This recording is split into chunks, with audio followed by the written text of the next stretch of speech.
Hi guys, welcome back to the physics tree. आज हम लोग पोटेंशियोमीटर पढ़ेंगे और पोटेंशियोमीटर को हम लोग पोटेंशियोमीटर वायर भी बोलते हैं बिकॉज ये एक वायर होता है। वो वायर कहाँ दिख रहा है आपको? ए पॉइंट और बी पॉइंट के बीच जो एक लाल कलर का वायर दिख रहा है, इसको पोटेंशियोमीटर वायर बोलते हैं। तो how do we use this potentiometer wire, इसी के ऊपर ये वीडियो बनाई है मैंने। पहले ध्यान से देखते हैं कि सर्किट में चल क्या रहा है। ओके, मैं वापस से प्ले कर रहा हूं। ओके, तो एक चीज प्रेटी क्लियर है। क्या क्लियर है? कि एक बड़ी सी बैटरी को, इस बड़ी सी बैटरी को ई नॉट को मैंने कनेक्ट कर दिया है एक वायर से। ओके, और उस वायर की रेजिस्टेंस मुझे पता है आर ए बी। वहीं इस वायर के और इस बैटरी के सीरीज में एक और एक्सटर्नल रेजिस्टर लगाया मैंने आर नॉट। तो इस तरह की सिचुएशन में क्या होगा? सिंपल सी बात है कि इस बैटरी की वजह से एक करंट सर्किट में जाएगा जिसको मैं आई नॉट बोल देता हूं, और उस करंट की वजह से इस रजिस्टर ए बी में एक पोटेंशियल डिफरेंस जनरेट हो जाएगा। ओके, अब how do we use that potential difference? हम उसका क्या करें? हमारे पास एक वायर में एक पोटेंशियल डिफरेंस है, बट उसका यूज क्या है हमारे लिए? तो इस चीज को समझना कि अगर तुम्हारे पास एक वायर में पोटेंशियल डिफरेंस है और तुम्हें पता है कि 5 मीटर के वायर में 20 वोल्ट का पोटेंशियल डिफरेंस जनरेट किया है तुमने, तो तुम उसके कंपेयर कर सकते हो किसी भी बैटरी के ईएमएफ से। कैसे कंपेयर करते हैं देखो, मैं तुम्हें दिखाता हूं। इस बैटरी को, ये वाला जो मेन सर्किट है, इसका बैटरी का ईएमएफ पता है और इसकी रेजिस्टेंस पता है और इस वायर की रेजिस्टेंस भी पता है। तो फिर अननोन क्या है? अननोन है ये जो एक्सटर्नल बैटरी है, इसका ईएमएफ अननोन है। ये मुझे कैलकुलेट करना है। ओके, तो टारगेट समझ में आ गया।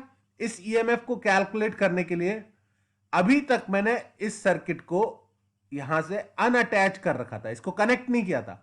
अब मैं इसको कनेक्ट कर रहा हूं, तो ओके ध्यान से देखना। मैंने कनेक्ट के लिए बटन दबा दिया, इसको मैं लेके जा रहा हूं, इसको लेके जा रहा हूं, कर दिया कनेक्ट। जैसे ही मैंने कनेक्ट किया, क्या हुआ तुम देख पाए? मैं स्लो मोशन करता हूं, स्लो मोशन कर देता हूं मैं।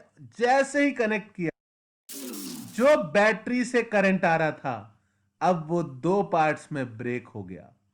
कुछ करंट नीचे वाली बैटरी में, नीचे वाले सर्किट में जाने लग गया। ऊपर से आने वाला करंट अब दो पार्ट में ब्रेक हुआ और फिर यहां वापस जुड़ के हो जाएगा और फिर आगे चला जाएगा। तो व्हाट हैपेंड हियर? बेसिकली आपने एक ऑलरेडी सेटअप सर्किट में, एक सेटअप सर्किट था, एक सर्किट आपने बना रखा था, उसमें एक एक्सटर्नल बैटरी कनेक्ट थी। तो ऐसे में बैटरी से करंट सर्किट में आ भी सकता है और सर्किट से करंट बैटरी में जा भी सकता है। फिर से बोल रहा हूं मैं अपनी बात। आपने एक सर्किट में, यह सर्किट था, इस पॉइंट को पी बोल देता हूं, पॉइंट ए पी के बीच एक बैटरी कनेक्ट कर दी। तो ऐसे में बैटरी से सर्किट में भी करंट आ सकता था और सर्किट से बैटरी में भी करंट जा सकता है। वो इस पर डिपेंड करेगा कि बैटरी का ईएमएफ बड़ा है या सर्किट के इन दो पॉइंट्स के बीच का पोटेंशियल डिफरेंस। करंट हमेशा high potential to low potential जाता है। करंट हमेशा high potential to low potential जाता है। अगर इस जो नई बैटरी हमने लगाई है, जो अननोन बैटरी लगाई है, उसका ईएमएफ बड़ा है, तो उसका ईएमएफ किससे बड़ा है? अगर उसका ईएमएफ बड़ा है potential difference between A P, तो करंट बैटरी से अंदर आएगा। और अगर उसका ईएमएफ छोटा है, जो कि इस केस में हो रहा होगा, जो कि इस केस में क्या हो रहा होगा, ये बैटरी बेचारी छोटी है, इसका ईएमएफ कम है और पॉइंट ए पी के बीच का पोटेंशियल डिफरेंस ज्यादा है। क्यों ज्यादा है? इस बड़ी बैटरी की वजह से। उस केस में, तो उस केस में करंट बैटरी में से आएगा नहीं, बल्कि बैटरी में जाएगा, बैटरी चार्ज हो जाएगी। जैसा कि आप मोबाइल जब सप्लाई से कनेक्ट करते हो तो मोबाइल के अंदर जाता है करंट, वो चार्ज हो जाता है। तो इस केस में बैटरी चार्ज हो रही है। तो जब तक ये चार्ज हो रही है हम इसका ईएमएफ कैलकुलेट नहीं कर पाएंगे, हमें इसका ईएमएफ कैलकुलेट करना है। तो मैंने ऑलमोस्ट आंसर बोल दिया। क्या बोला मैंने कि जब ये एपी पॉइंट का पोटेंशियल डिफरेंस बैटरी के ईएमएफ से ज्यादा होगा तो बैटरी में करंट जाएगा, कम होगा तो बैटरी से करंट आएगा। तो फिर बैटरी में करंट जीरो कब होगा? जब एपी पॉइंट के बीच का पोटेंशियल बैटरी के ईएमएफ के बराबर हो जाएगा। तो पोटेंशियोमीटर को कैसे यूज करते हैं? जब एक्सटर्नल बैटरी का ईएमएफ किसके बराबर हो जाएगा? Potential between point A and P, उस पॉइंट पर इस गैल्वेनोमीटर में, इस नीचे वाले सर्किट में करंट जीरो हो जाएगा। ओके, और उसके लिए आपको बस 4 सिंपल स्टेप सीखने हैं जो मैं बता रहा हूं। ओके, तो इसको नॉर्मल स्पीड पर कर देते हैं, इसको म्यूट भी कर देते हैं। ओके, पहला स्टेप देखो। ओके, पहला, a wire with known potential difference.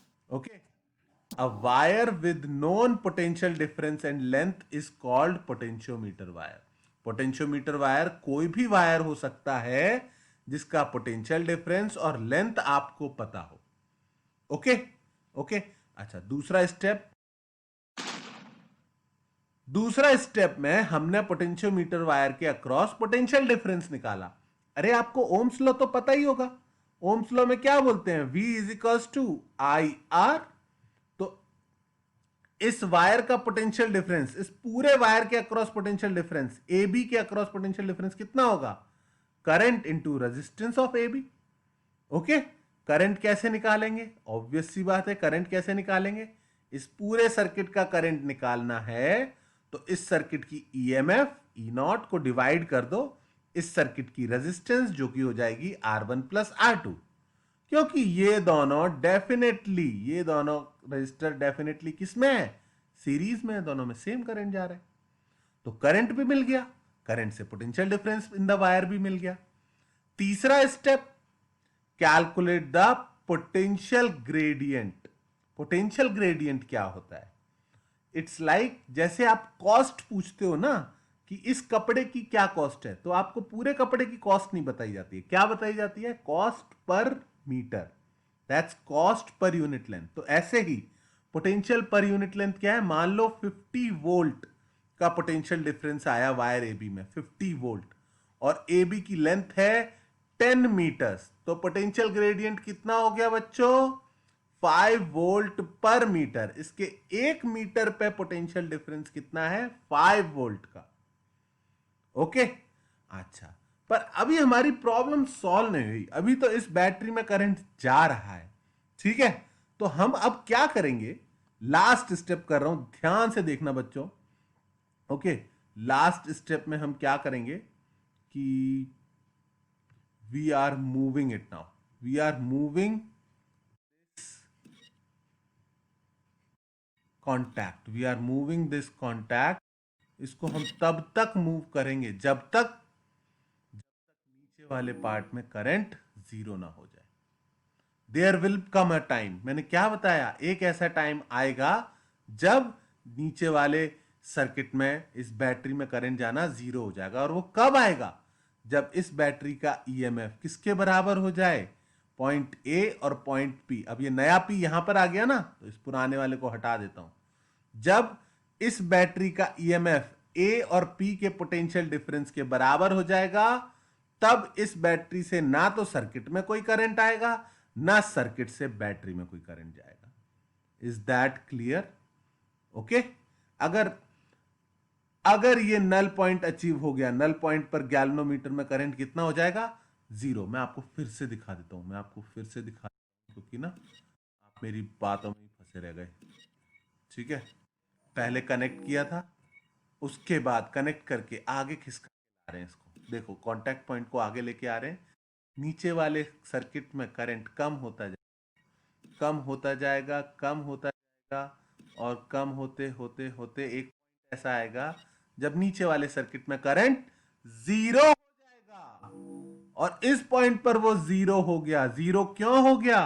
क्योंकि ऊपर के सर्किट के इन दो पॉइंट्स का पोटेंशियल डिफरेंस इस ईएमएफ के ऑलरेडी इक्वल है। क्यों इक्वल है? इस बड़ी बैटरी की बदौलत।